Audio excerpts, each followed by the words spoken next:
Hello, everyone, and welcome to Sovereign Lovestream. Hi, happy Sovereign Sunday. Thank you so much for joining us. I'm Danny Panzella. I'm Vanessa Velez.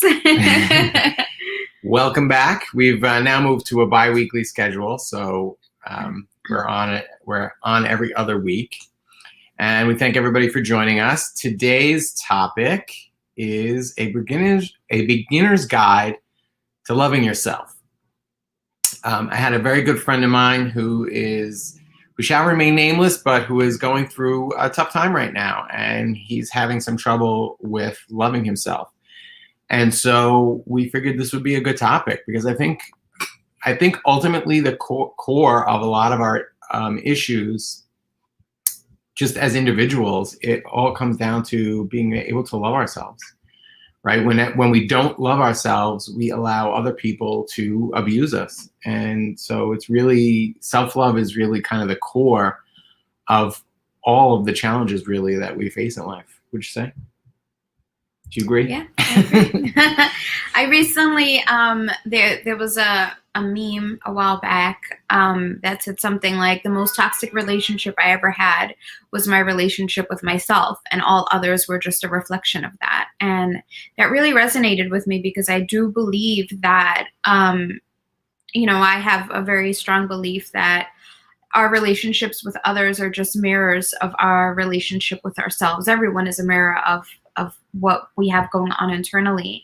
And I think the more we struggle with the rest of the outside world, the more it brings awareness to the areas within ourselves that need healing. And the world outside is not going to be perfect until we take a look at the stuff that's going on inside. And so self-love is really at the core of that. Once you start loving yourself and having compassion for yourself, it's easier for you to have compassion for others. And it's also easier for you to make the decision to set firm boundaries. And that at times is really the issue, right? We talk about other people hurting us. And yeah, it's true, their behaviors may not be the best, but we still have the ability to set those proper boundaries.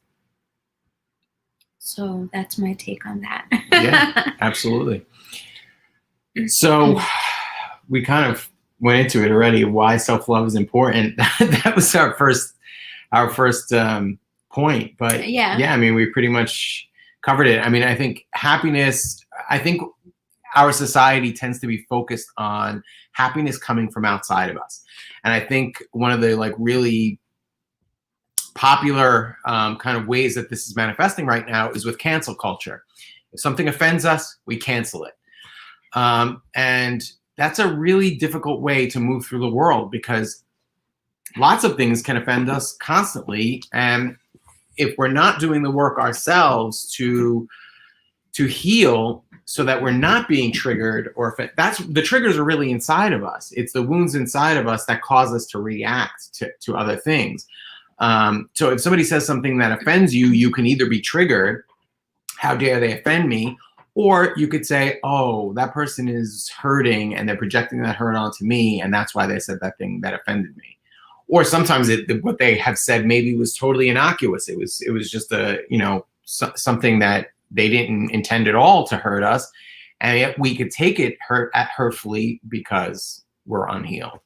So it's a much better way, I think, to move through life, to not be so concerned or not believe that our happiness comes from our environment or the circumstances around us, but know that happiness comes from being centered and loving ourselves, and then we can manifest and create the life that we want, and the life that the circumstances will then change to reflect our inner state. It's really pretty magical. Right? Yeah. And really a lot of times it can come down to just how you look at a situation. The problem is that these tools aren't really taught. Where do we learn these things? Religion or spirituality really should be the place, is supposed to be kind of the place where we learn these things. But I mean, I grew up a Christian and I didn't really learn this at all. Honestly, I learned the opposite. I learned a lot of shame. If we're sinful, if we're not perfect, we have to strive to be perfect like Jesus. This is what the Christian church is teaching. And if we fall short of that, if I'm not perfect like Jesus, I'm a sinner, and I should feel ashamed of that. Yeah, I can get forgiveness, and I should get forgiveness, but if I don't forgive myself first, I'm not going to ask forgiveness if I don't think I deserve it, right? And so that's kind of what the church, for me, kind of created this feeling of shame that kept me from, most importantly, forgiving myself, right? I kind of went on a little tangent there, but no, I mean, I think it's important. We're not really learning these tools anywhere, and there is a shadow work movement, a men's work and a women's work movement, and there's couples work movements, and that's really what we're trying to share with you guys, is things that we've learned being a part of these movements, where we can, we're in a relationship, we can do it together, but these are things that you can do regardless of whether or not you're in a relationship. Self-love is important no matter what, and obviously if you love yourself, it's only going to make your relationship that much better. Yeah. Actually, this is part of how we kind of got into this. And I was thinking about this earlier as we were working on the topic. Sorry, Brooklyn traffic.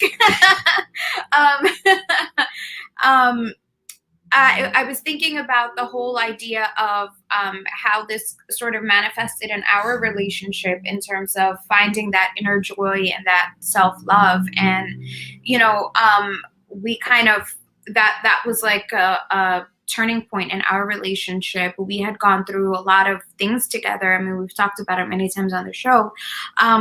But there came a point where I realized that I had to love myself first. And once I started doing that work to care for myself, it changed the dynamic of the relationship. And at that point, it could have gone either way, right? I was getting to a place where I could have chosen to walk away if things didn't change. Like, I committed to my self-love practice so strongly that it affected our relationship. And,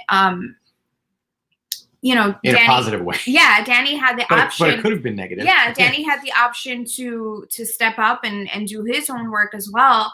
But had he chosen not to do that, I would have walked away from the relationship. And, it sounds like not a good thing, right? Because, we would have broken up. But the truth is, it would have been the best thing for both of us. Clearly, if he wasn't ready to do that work, this relationship wasn't going to work for him or for me. And I think that's, that's a byproduct of doing that self-love work. Yeah. I mean, coming into this relationship, we were both, neither one of us were healed. Neither one of us were loving ourselves. But Vanessa, basically got to the end of her rope quicker than I did. I guess I was better at stuffing my traumas down and not dealing with them, bypassing them. And I think this is probably true of a lot of men. We project our traumas onto the women in our lives and expect them to deal with it for us because women are more emotional. Women handle emotions better. Men aren't really emotional, right? Like, these are the kind of stereotypes that we've been taught, or gender roles even, that we've been taught. And so what I see happening in a lot of my friends' relationships, so it happened in mine, and now I can see it in my friends' relationships, that the men don't know how they're not processing their emotions. They don't know how to process their emotions. And so then they're expecting their partners to do it for them. And that's what I was doing for the first half of our relationship. I was like, if you're triggered by this, and it sounds spiritual, right? And maybe to some degree I was right, but it was coming from a unhealed place. I was like, if you're triggered by what I'm doing, the problem is with you. It's not with me. And technically that's true, but I wasn't dealing with the things that was making me toxic, and where I was overstepping over her boundaries constantly. And it's, we've talked about energetic vampirism. That's what that is. When you constantly overstep your partner's boundaries and they have to do the work for you, it drains them, and then they don't have the energy for themselves. So Vanessa got to the point where she was like, I can't do this anymore. I cannot allow you to continue to drain me. So either we're gonna get this right, we're gonna work through this, or we're gonna have to say goodbye. And it wasn't until that moment, combined with some of our psychedelic use, but psychedelic use is not absolutely necessary for the process. It just, I would say, greases the wheels for certain people. And for me, it really helps. But I got to the point where I was like, I'm really going to lose her, and I don't want to lose her. I really do love her, and I want us to have an equal relationship, not where like I'm a man child that she's taken care of and it's emotionally exhausting for her. So she inspired me by doing her work and setting her boundaries and being like, hey, I love you, but if we continue down this road, we're going to have to break up, and I'm going to still love you, but I just can't be with you anymore. And that was the wake up call I needed to start doing the work for myself and start looking at these painful things that I just wanted to avoid. And I think that's the thing, right? A lot of people get into this situation of wanting to set boundaries of, if you don't do your work, if you don't change, I'm going to leave you. And I think that and over the years, we had kind of gone into that territory before where we talked about breaking up. And at times we had like mini breakups, you know, they were never really serious, but there was that, that idea of like, if things don't change, I'm going to walk away. But it wasn't until I was fully embodying this effort to love myself, until I started doing the work to actually love myself, is when he finally realized I was serious about it. The empty threats, they don't do anything. It's just an empty threat. But once he started seeing I was doing the work to love myself, he knew that this was the real deal. It wasn't just me saying, all right, if things don't change, I'm going to walk away. It was like, okay, wait a minute, she's doing something different this time. And I think that makes all the difference. So do we want to talk about how to love ourselves? Yeah. All right. So I'm going to pop the graphic up. These are some of the most important points that in our experience, these are not by all, it's not the exhaustive list. I'm sure there's 1,000 other things you could add to this list. These are some of the things that we learned through our process, and it's a great starting point. You know, we called this a beginner's guide to loving yourself. So I think one of the first and probably the most important thing to recognize is that you are worthy. You are worthy. Your worth does not come from who you are, what you do, what your job is, your income level, how good of a lover you are, how big your anatomy is, and that goes for men and women, how pretty you are based on the society standards. Your worth comes from the fact that you have a soul. You are a human being. Your soul, which we believe comes from God. It is a piece of God residing in a human body. That is where your worth is derived from. So even if you're homeless on the street and depressed and you think that there's nothing valuable in your life, you are still worthy. And that is one of the hardest things, I think, for most people to integrate. It certainly was very difficult for me, and I still struggled with it. I struggled with the consistency of it. There are moments when I really feel it. I'm like, yeah, I'm a child of God. I'm worthy. I am made up of love. I'm love residing in a human body, and I can embody that. And then I can be compassionate with other people. And then there are other times when I don't feel it and I'm judging myself. And then I start to judge other people as a result. Because if I'm not worthy, then how could they be worthy? Right? What's your relationship to that? I for sure definitely believe that everybody is worthy. Anybody that exists. So the fact that we exist, there's a reason for that, right? Like the fact that anything exists, there's a purpose and there's a reason for it. And I've come to fully believe that. And I do believe that I am worthy. It took a long time for me to get there also. And I think that's a very important thing to mention, that this healing process isn't linear. It's not like you wake up one day and say, all right, I'm going to love myself. And then every single day thereafter, you fully love yourself. I think we fall off the wagon sometimes. We struggle through loving ourselves during difficult moments. It took a long time for me to get here. But definitely recognizing that we are all worthy of love is a huge step. I think I'm in a place where I can feel that way more often than not. I can't remember right now the last time I didn't feel like I was worthy. Oh, that's great. I struggle with my mistakes, of course, but I definitely do recognize, and I feel like I am in a place where I know that I'm worthy. I know that I'm worthy simply because I exist. That very simple phrase for me is just easy to remember, and I'm worthy simply because I exist. God, source, the creator, Mother Earth thought I was necessary, and here I am. So, so if God was going to create me, I can't imagine that I wouldn't be worthy. I used to have a T-shirt when I was a little kid that said, I know I'm perfect because God don't make no junk. And me and my brother both had those T-shirts matching because my mother liked to pretend we were twins, but I'm not going to go on that tangent. So when you make mistakes and you feel less worthy, it's important to forgive yourself. That's the next step. I think that's probably one of the hardest steps is the forgiveness for your core. mistakes. Yeah.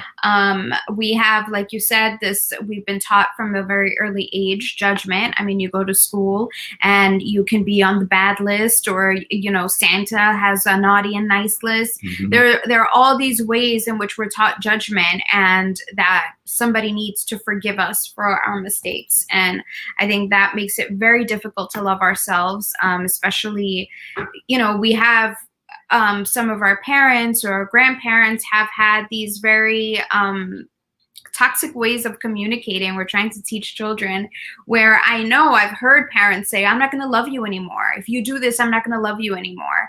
And that is such a wounding thing to say to a child. And then we grow up with this idea of like, well, I don't deserve forgiveness. I don't deserve love because I did a bad thing. And so these judgments we carry on, and it makes it very hard to forgive ourselves. And if you start to notice the pattern, if you're having a hard time forgiving yourself, you're going to have an even harder time forgiving somebody else. Although I guess there are some people that learn to believe that others are more worthy and deserving of love and forgiveness. So I think it can go both ways, actually. I think that becomes like almost like a self-defense mechanism, where you look down on yourself so much that you gaslight yourself and believe other people are better than you. I lived that way for a long time. I've talked about it many times on the show. With my first wife, my mother and her parents repeated to me many times that I was not worthy of her, and that I was lucky to have her, and that I should do everything I could to be worthy of her. And in some ways, my ex-wife agreed with those points of view. Maybe not where she consciously agreed with them, but her behaviors sometimes reinforce those beliefs. Now, had I, in that moment or in that period of my life, had I loved myself and understood my value, that I'm worthy just by virtue of my soul, I could have said, I agree to disagree. I get that you're making these judgments about me. Some of the judgments were that I came from a divorced family, that I wasn't a good enough student, that I wasn't responsible, or because I was kind of like rebellious, or I was into things that like the mainstream, outside of the mainstream, we could say, right? Like I was a little bit of an outlier. I was into grunge and alternative, music and things like that, which at the time, very conservative parents, it was like, oh, you're just a rebel. You have to rebel against everything. Like these were judgments that were made about me and projected onto me that I ended up internalizing and believing for many years, until I came to a point where I was like, you know what? Forget all these judgments. I don't care what anyone else thinks of me. I'm just going to do what I want anyway. And I went the other extreme to where from being a pushover to being a narcissist, and just not caring how my beliefs or my activity or my behaviors rather impacted other people in a negative way.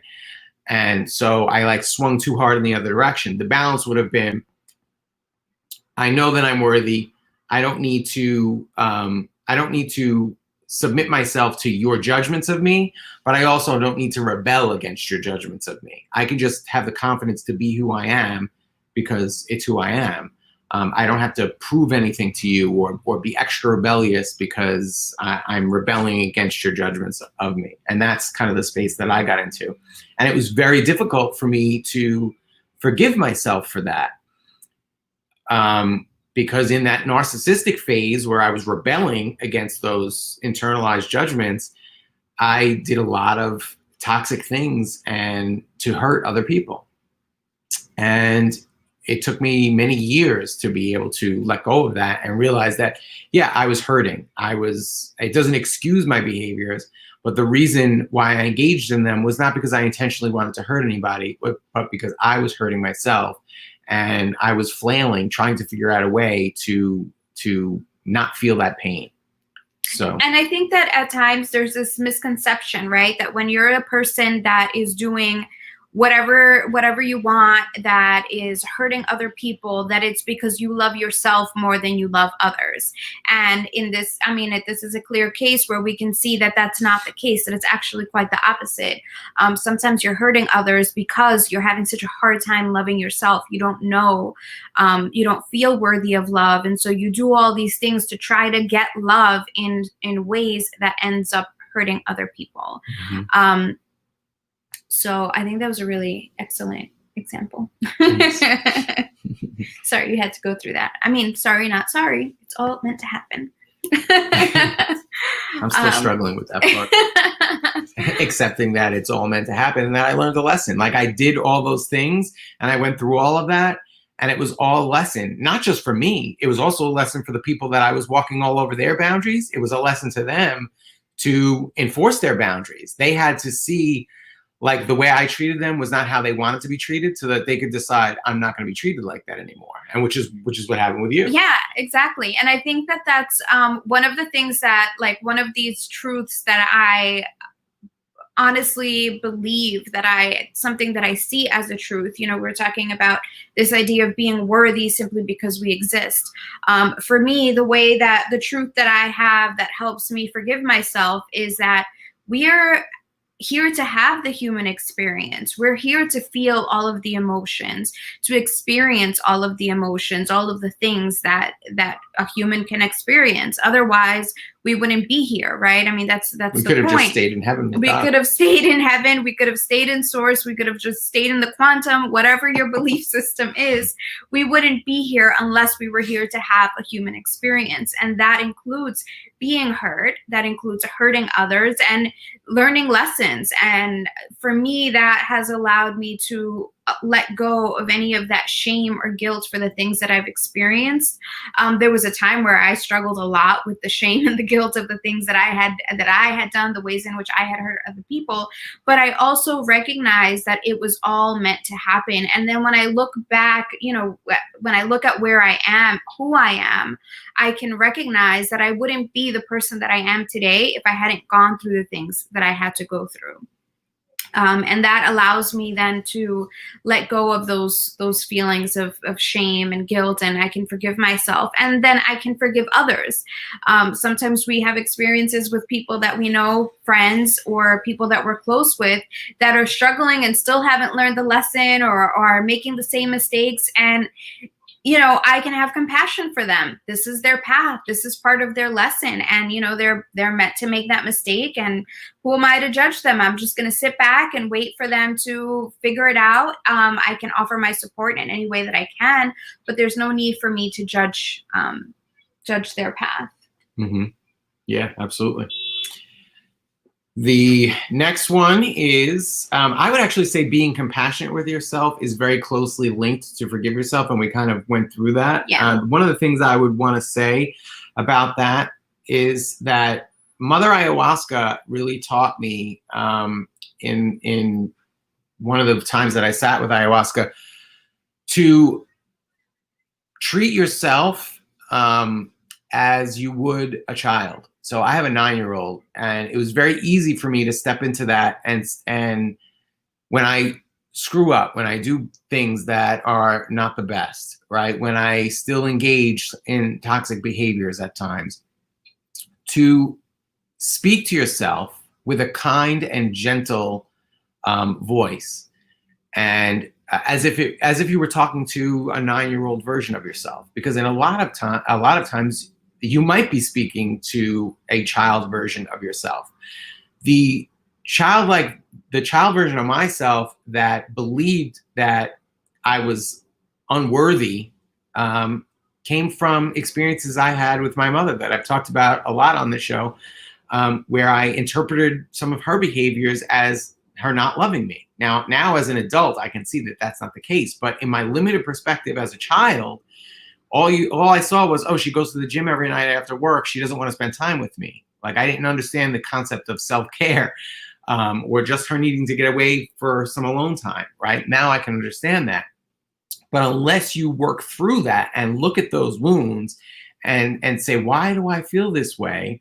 Oh, I get it. That's where this comes from. Now I could say, it's okay, little boy, Daniel, at 9 years old. Mommy loved you. Of course she did. She just needed some time to herself. You know, she just needed a break from dad and from the kids, to just have a little time to her to take care of herself. And so then I can forgive her for that. And I can forgive myself for believing that and move past it. Yeah, I mean, a good way to put that into practice is, like, before you say something to yourself, like when you make a mistake or when you're thinking about a mistake that you've made, consider pretending it or imagining that it was your 7-year-old child that made that mistake, or a close friend of yours, a younger sibling, somebody that you really love and care for. And if they had made that mistake, what would you say? And sometimes we are more willing to be compassionate with those that we love, because we still haven't learned that self-love yet. And that's a good way to start practicing it. What would I say to my younger sister or my younger sibling if she made that mistake? Or what would I say to my niece? I have 2 nieces now. What would I say to one of them if they made that mistake? I'd probably have way more compassion. And that's the compassion that I want to harness and use for myself as well. Yeah, for me, and I know for a lot of people, negative self-talk is a big problem. You know, there are times that I call myself a piece of shit. I'm like, and now it's become a joke. So we've tried to reclaim it and take the power out of it. But there were times that I would really beat myself up. And if you believe you're a piece of shit, you're never going to be more than a piece of shit, right? You have to believe that you're worthy and that you're powerful and that you can create your own life. And that's the next point, is that if you can keep in mind that you are the creator of your own experience, then you don't have to stay in victim mode. It's okay to feel victimized when somebody does something that hurts you. There's nothing wrong with feeling that. With feeling hurt or feeling like you didn't deserve a specific type of treatment. Right. But you don't have to stay in that victim mode. You don't have to say, well, that's all I deserve.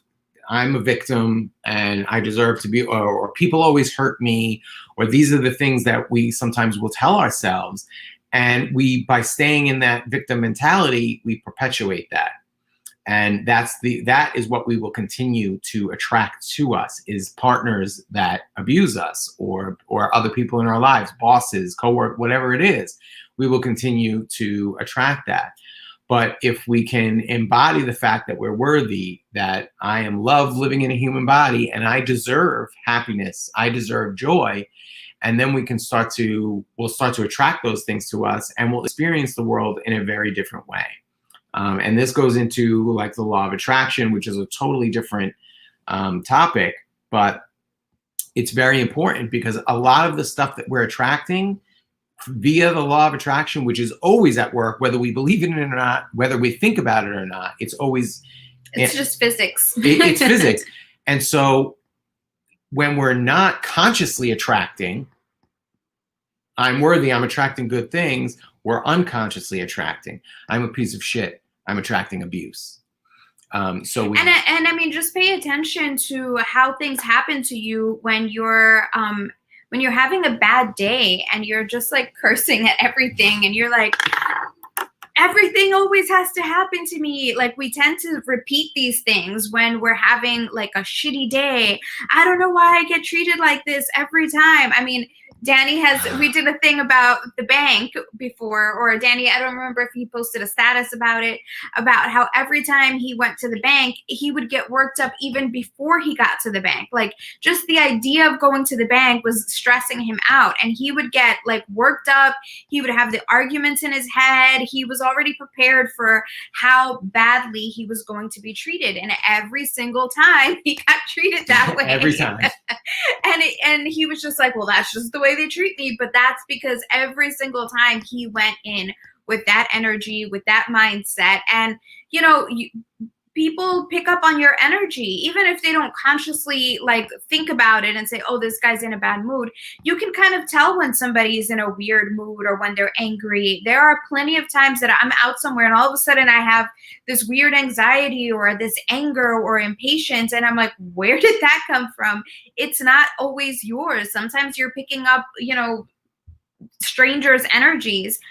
That stuff is real. It's physics. I mean, there's all sorts of science behind that. You can definitely look that up. It's not some woo-woo spiritual thing. It is real. You can feel the energies of different people. And so when you go out with a standoffish energy, you're going to meet resistance. People are going to resist that energy. They're going to speak back to you in a tone that is going to then perpetuate that idea of, oh, look, this is how I'm always treated. Of course, they're going to be nasty at me at the bank. Well, I mean, if you come in expecting them to be nasty, you're probably going to have, your demeanor is going to be different, your body language is going to be different, and they're going to notice that. So they're going to be, you know, either you're going to come in with anxiety, they're going to be like, what the hell's wrong with this guy who has anxiety? Let me ask him more questions. And then now you're angry because they're asking you extra questions. Well, what did you think was going to happen? And no matter how many times I tweet that bank, it never changes. Now and imagine, he tweets it quite often. And now imagine that you go into a relationship believing people leave me, people hurt me, that people abandon me, I'm not worthy of love. What kind of partner are you going to attract putting out that kind of energy? You're going to attract somebody who is going to walk all over you, and you're going to allow them to walk all over you because you're afraid to be left. Or you're going to create situations in which you're going to allow yourself to believe that you're being walked over, right? I have a tendency. You're going to view things that way. Yeah, I have a tendency to be a people pleaser. And so then I go and do things to please other people, or I do things that, there are times that I do things that Danny doesn't ask me to do, and then I resent him for that. That is my own. That is my own doing. Like, sometimes that happens, right? We do things, or I think I'm being like extra considerate, and then if he doesn't notice it because it's not something that's even important to him, I'm like, he didn't even realize that I did that. Like, he doesn't care, because we have different, you know, we have different mentalities, different point of view. And sometimes we do that. We enter relationships where we tell ourselves stories about what our partner is doing, or what our partner is saying, or what they're thinking. And then we assume that they're thinking something. I mean, we've all seen, there's also the meme of the couple in bed, and the wife is, the woman is like, I wonder what he's thinking. He's probably thinking about another woman. And he's like, you know, whatever random thing, you know, might be on his mind. He's thinking about the car repairs or something. Exactly. Like that. And so we operate from that perspective, right? Then the woman's like, oh, well, he was busy thinking about other women, and now I'm angry, and now I'm jealous, or whatever. And then he's like, all right, what got into her? She's jealous or angry for no reason. Let me just leave her alone. And now you're thinking, oh, now he doesn't even want to be around me. He doesn't want, he left me alone. And you know, it just, you spiral into these weird situations just based off of your own, crazy stories you tell yourself. I don't know what happened. Oh, so these are things that end up perpetuating, like, he left me because he didn't like what I was saying. That's it, do the stream on your own now. And so we end up attracting the very thing that we're afraid of. We end up creating the scenarios that we're afraid of. We end up, you know, pulling in the behaviors that we don't want. And then we sit there and cry and say, why does this always happen to me? So. All right. So don't be in victim mode. Don't be in victim mentality. And be empowered, because you have the power. The power is inside of you. You don't have to allow people to victimize you. It sounds like hard, like harsh to say, but you're allowing people to abuse you. If you're being abused, it's because you're tolerating it. All you have to do is be in your power, love yourself, respect yourself enough to not allow that behavior. And that doesn't mean you need to tell people to F off. It just means you can compassionately set your boundaries, because they may not even know they're hurting you. Hey, when you do this, it hurts me. I don't like it, and I feel like it crosses over my boundaries. I'd appreciate if you didn't do that with me. That's all you have to say. And you can use that and fill in the blanks for any situation you want, whether it's with your boss, your wife, your mother. Sometimes we do this with our parents. We let our parents, and we think this is just part of the way it is, that, well, it's just how they are. They're old. They can't change. Baloney, they can't change. Of course they can change. You don't have to tolerate people walking all over your boundaries, no matter who they are. And if you can't communicate with your own parents, your wife, your close loved ones, if you can't communicate your honest boundaries, what kind of relationships do you really have with those people? That's definitely something to look at. Yeah. And that brings us into the next point, which is to meet your own needs. Don't wait for other people to make you happy. Don't expect other people to make you happy. Natalie actually asked this question before, which I think is appropriate now. So I will, hold on a second, sorry. I will throw up this comment.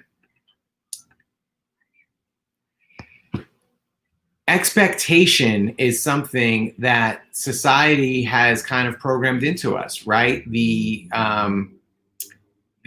romance, we're being conditioned towards romance, right? This like Disney prince and princess idea that the prince is going to come along and sweep the princess off her feet and meet all of her needs, and life is going to be perfect and we're going to live happily ever after.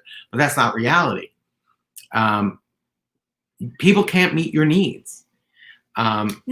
There's no one person out there that is going to be able to meet every single one of your needs. Right. And you're not going to meet somebody that you're going to meet every single one of their needs, right? It's an unrealistic expectation. Yeah. And it just sets you up for disappointment. Exactly. We have this tendency to believe that our partner is going to make us 100% happy, or that it's our partner's job to make us happy. And that is a huge responsibility to put on a person.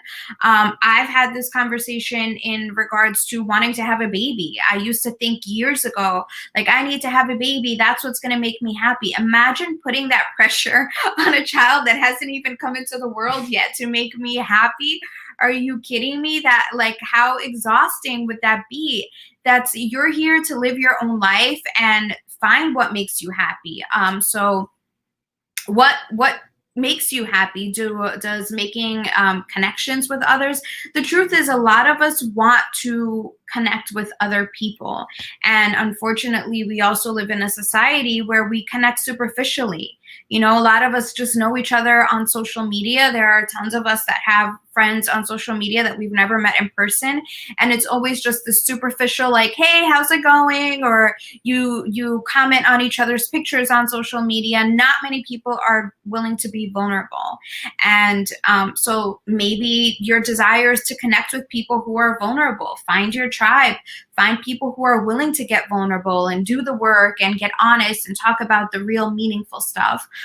You can also find your hobbies. What are things that you like to do? Do you enjoy art? Do you enjoy cooking?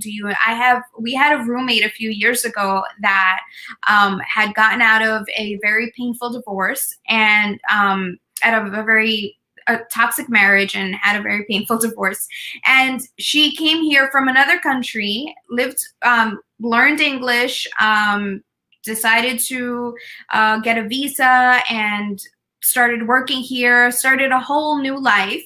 And one of the things that I found the most fascinating about her is that she would just go on to meetup.com and look for events in the area and just go out and meet new people. And I was like, that is such an interesting, like, I am afraid to do that. I'm not as outgoing as she is. But she just found that she started running. She's run a bunch of marathons here in New York City.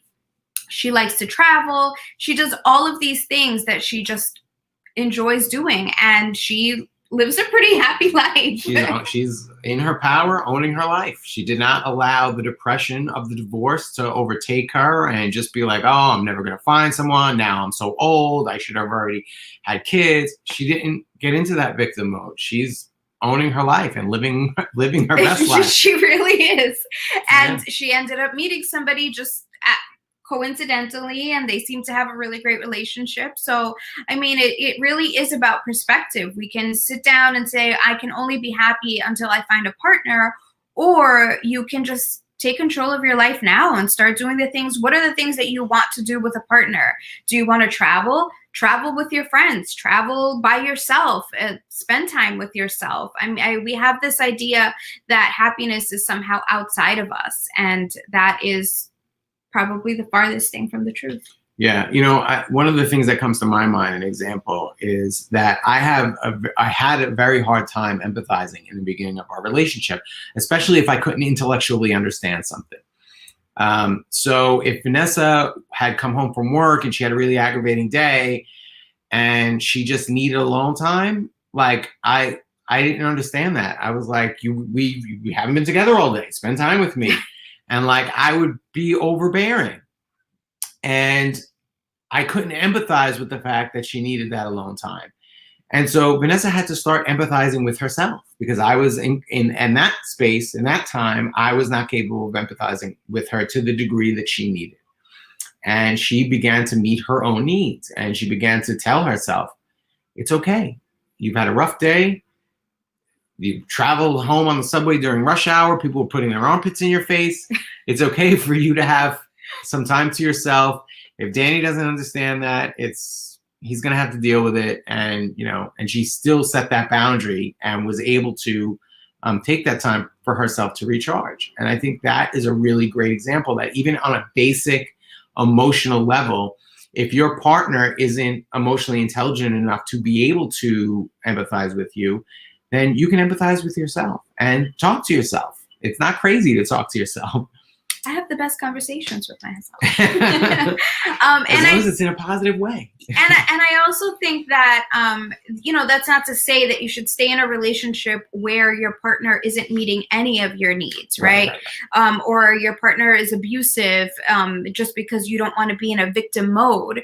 It's important for you to know what your boundaries are, what makes you happy, and, you know, what things you enjoy doing. If you get into a relationship with somebody who gets upset every time you do something that you enjoy doing to the point where you feel like you can't do the things that make you happy, then that's not a relationship for you.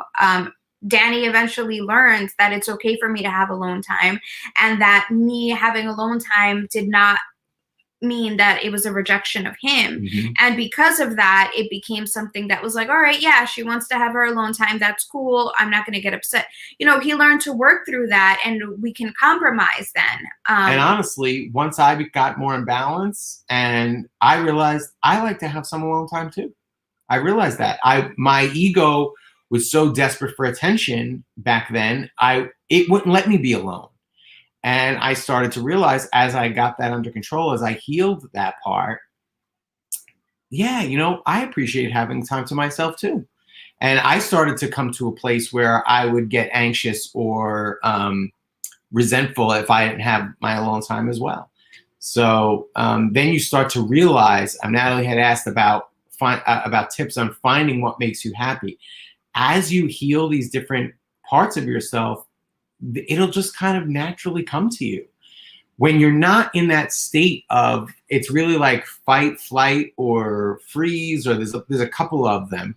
But when you're not in that anxious mode of, do I have to defend myself? Should I run? When you're not in that fight or flight, you start to relax And then you'll naturally be able to hear yourself a lot better. It sounds like a strange thing to say, but especially for me, I've said this many times, that my ego is like different voices in my head. Like, and sometimes it makes me feel schizophrenic, where it's like they're arguing different things. And I'm like, what are you going to do? I don't know if anybody remembers. This is going to say how old I am. But if you remember that show, Herman's Head, it was a sitcom produced by the same producers as The Simpsons, but it didn't last very long.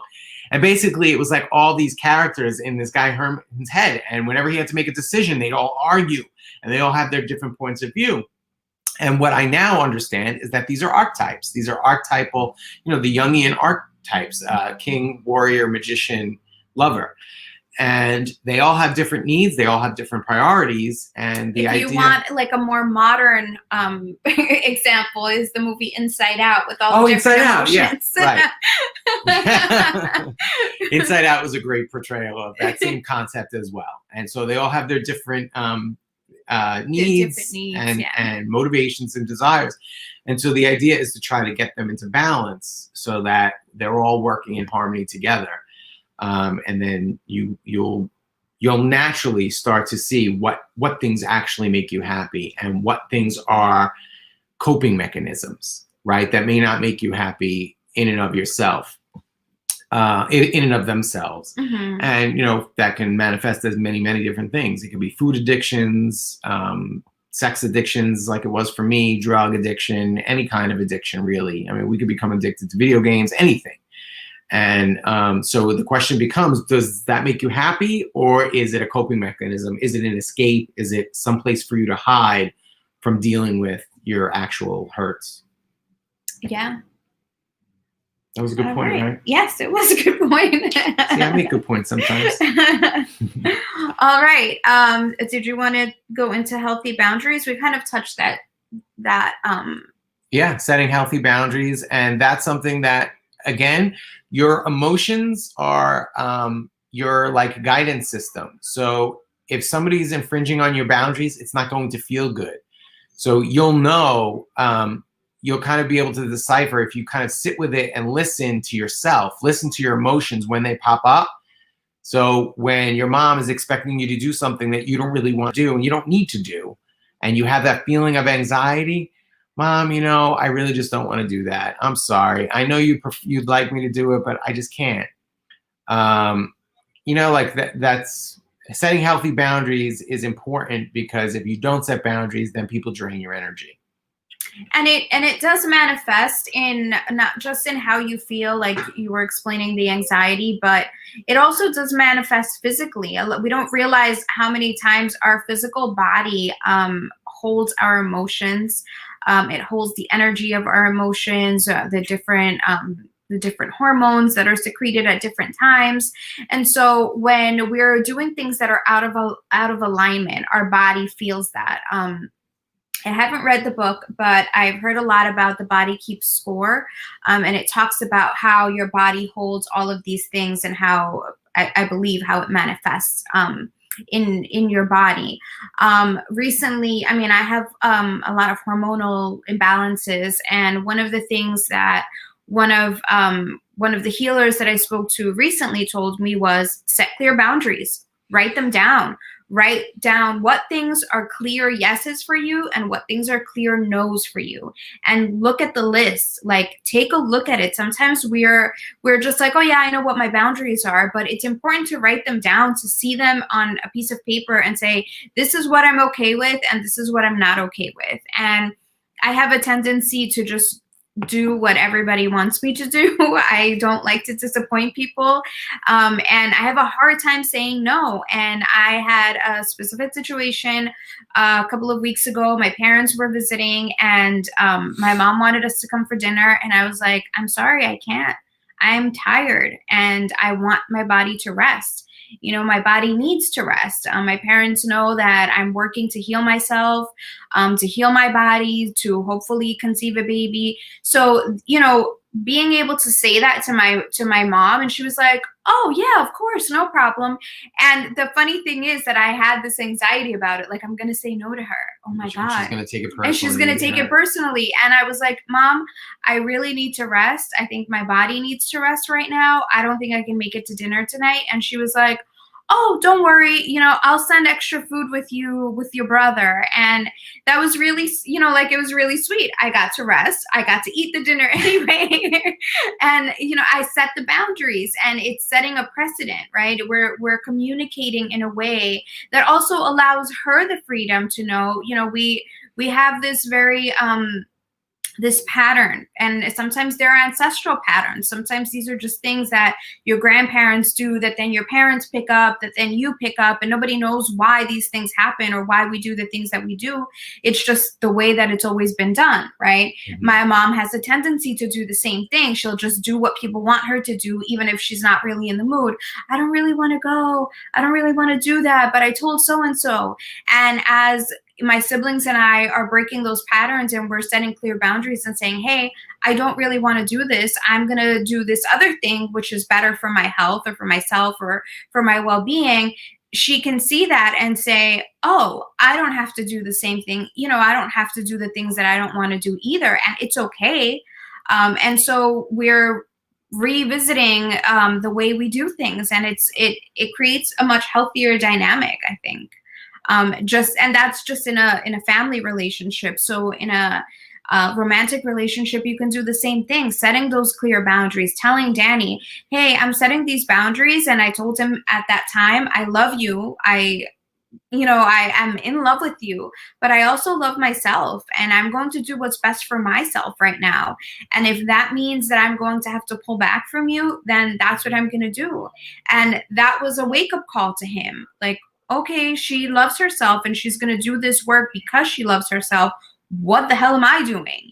Like, what am I doing with my life? All the voices in his head probably chimed in at the same time. I was panicked. They were running around like lunatics. All the panic lights. So we only have about 10 minutes left. I want to get into the kind of practical steps to get into a practice that can help you develop self-love. One of the things that I learned recently about was mirror work. And basically, it's just looking at yourself in the mirror, look yourself in the eyes, and speak to yourself positive affirmations. I love you. Hey, you're a pretty good-looking guy. You're worthy. You deserve success. You deserve happiness. Whatever affirmations speak to you. And just look at yourself directly in the mirror and talk to yourself. And it may feel a little weird and silly at first, but if you do this every morning, it will get to the point where you'll just develop new thought patterns where you will think that way. And instead of, oh my God, I'm such a jerk, I can't believe I screwed this up, instead of those type of thought patterns, you'll have more positive ones. Oh, all right, well, I didn't do it as good as I would have liked to have done it this time, but next time I'm going to make an effort to fix this part of it or whatever it was that was lacking. Want to talk about journaling? Yeah, I'm a huge fan of journaling. I am not always consistent, but this is a really great way to get a lot of emotions and thoughts out. Sometimes you're having all these like conflicting feelings. Sometimes writing it out just helps you get the whole thought and emotion out. It's out of you, and then you can look at it and be like, oh, okay, that's what that was. My best friend and I actually send each other voice memos back and forth all day long. But there are many times where I'll speak out a whole thing, like I'm just going through something. I'll speak out a whole message, and so either something will happen with the phone that it won't send, or it gets lost, or I accidentally delete it. Like somebody calls me while I'm finishing up and it cancels the message and it doesn't get sent. But by the time I'm done speaking it out, it's like, oh, I figured it out. Never mind. I got it. And there are many times that we send each other these messages, and as we're talking, we figure it out. And the other one is like, because it's a voice memo, so it's not like I can interrupt my friend or she can interrupt me. But by the end of it, I'm like, all right, and I figured it out. So thank you for listening to my whole thought process.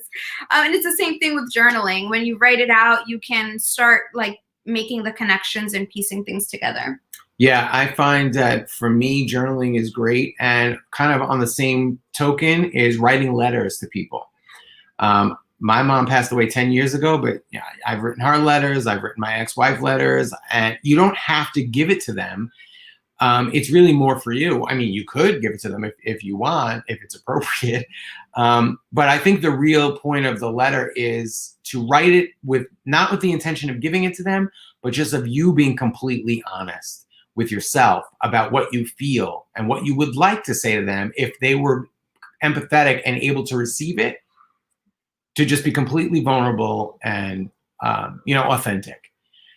That, I think, has such a powerful releasing effect to release those negative energies that you have or negative feelings that you have, where, like I could write things out about, I don't have the option of having a conversation with my mom anymore, but I could write things out, and it was almost like I had the conversation and I was able to let things go and forgive her for things without ever needing an apology for them.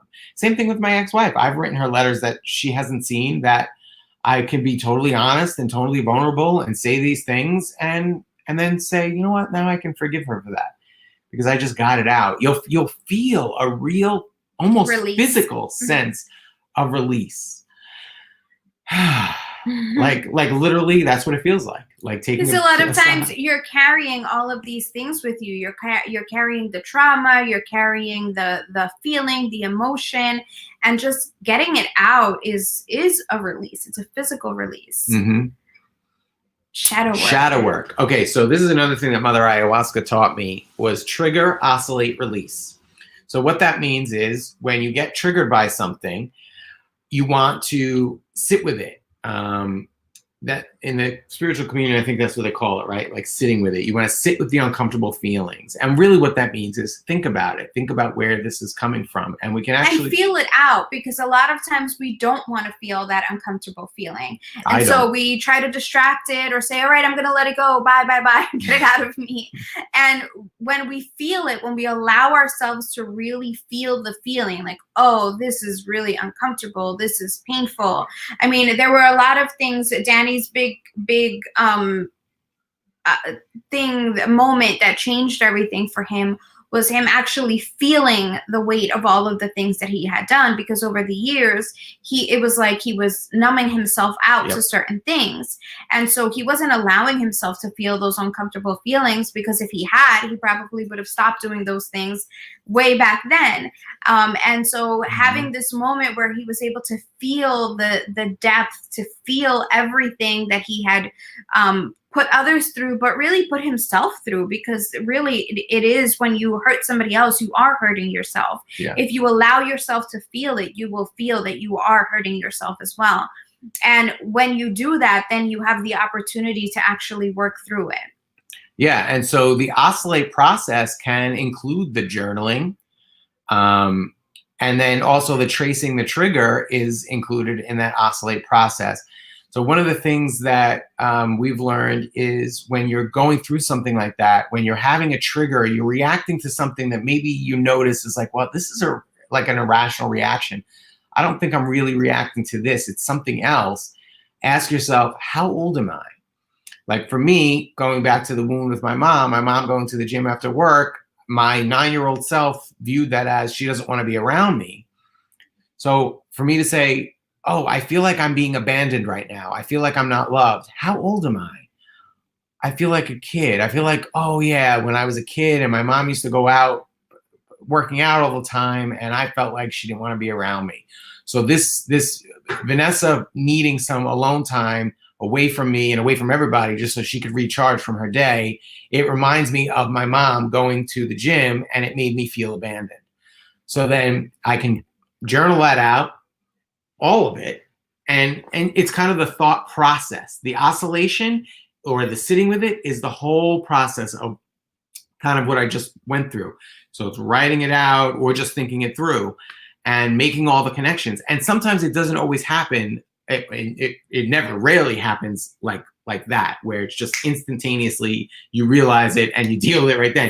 Usually it takes weeks. The more you practice it, though, the more you practice it, it becomes quicker, though. It becomes, yeah, sure. You know, then you're able to see it a lot quicker. I've had moments, I used to get really offended when I felt like Danny was implying that I could do something better. And that's something that my mom used to say when I was younger. And I always felt like it's never good enough. I can never get the good enough grades. I can never make her happy enough. And it would really upset me to feel like she was just never happy with what I was doing.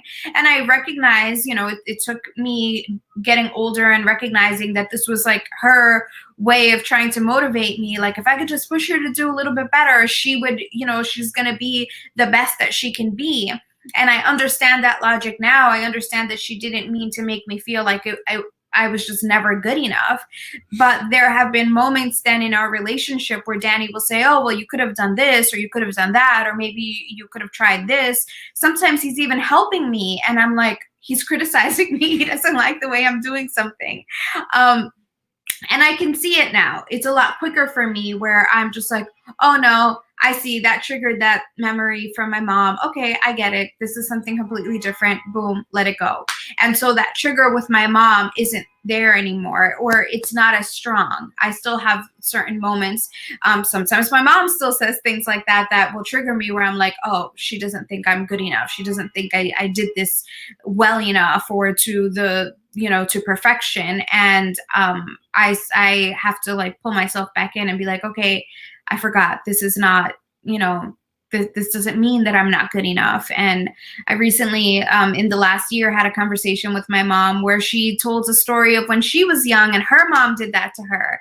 And she said it to me, and I could see the recognition in her eyes where she said it. And then it was like she was thinking, oh my God, that's what I do to my kids. And I sat there having the thought of like, oh my God, my mom got that from her mom. And then I could see the whole thing unfold, and I was like, oh, okay, there's nothing for me to be offended by or hurt by. This is just a process that she learned, and she figured this is the way that you parent, right? And sometimes a lot of our parents do that, right? They just parent in the way that they were taught, in the way that they, you know, learned. Nobody has an instruction manual. We're going to mess up. We do mess up sometimes, and that's just the way it is. So I don't have to hold that grudge against her, but I can recognize now when I'm starting to feel triggered. Mm-hmm. And the last one, oh no, we have two more. A few more. Forgiveness, yourself and others. We actually did already talk about that. And boundary enforcement. Only do what is healthy for you. We get, being selfish is not the same as being self-centered or taking care of yourself first, right? You can't give to others if your cup is empty. So for Vanessa, if she were to give in to me when I was demanding her attention when she got home from work after being exhausted from being at work and then coming home on the train, she's drained of all her energy. She doesn't have anything left for me. So if I were to demand it and she were to give in, right, she could like, all right, fine, I'll sit with you. And like, she'll be resenting me and I'll feel that energy. I'm not going to be satisfied by that. I'm not going to feel like, oh yeah, she loves you. She wants to be with you. No, I'm going to feel like, oh, this is a chore. I'm going to be like, oh, so you don't even want to be with me. And it'll confirm to me, you don't really love me. And so she can't give if her cup is empty. So the healthiest thing for her to do was to come home, recharge, have some time to herself, whatever, take a shower. And then when she feels like, okay, I washed off the day, I'm a little bit more relaxed. Now I can, spend some time with you, and it'll be better quality of time. Yeah. Another tip I have is just caring for yourself and your body the way you would care for somebody that you love, right? I mean, we do this with children, that we make sure they have enough sleep. We make sure that they do their schoolwork, that they read, that they have downtime, that they have a nap. It's okay to nap.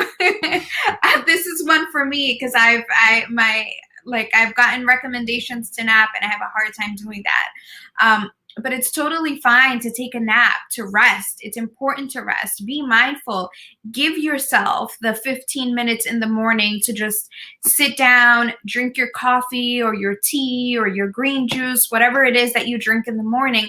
Allow yourself that time. My best friend does yoga every day, and she was talking about one particular day where the yoga practice she was going to do was about 45 minutes and she didn't feel like doing it. And then she had to tell herself, you are worthy of 45 minutes.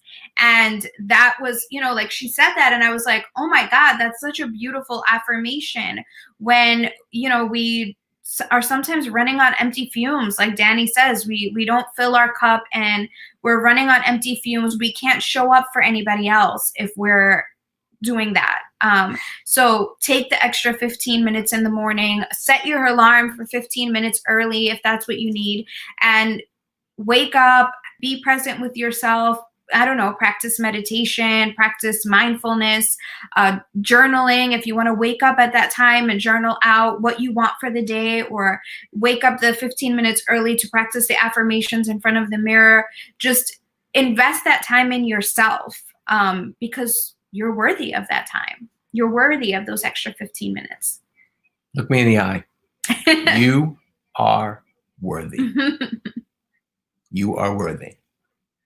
Now say it with me. Say it with me, everybody. Me? All of you. All of you out there in the interwebs. I am worthy. I am worthy. I just keep saying it until you believe it. Yep. All right. Thank you so much for being here. We really appreciate it. We hope something that we've said has had some positive resonance with you. And, you know, if you have any questions, feel free to email us or drop them on in the comments. And we just really appreciate everything with you guys that we've kind of developed this little community here, and we love it. We really appreciate it. Yeah. And we like audience participation. So thank you, Natalie, for asking the questions and participating.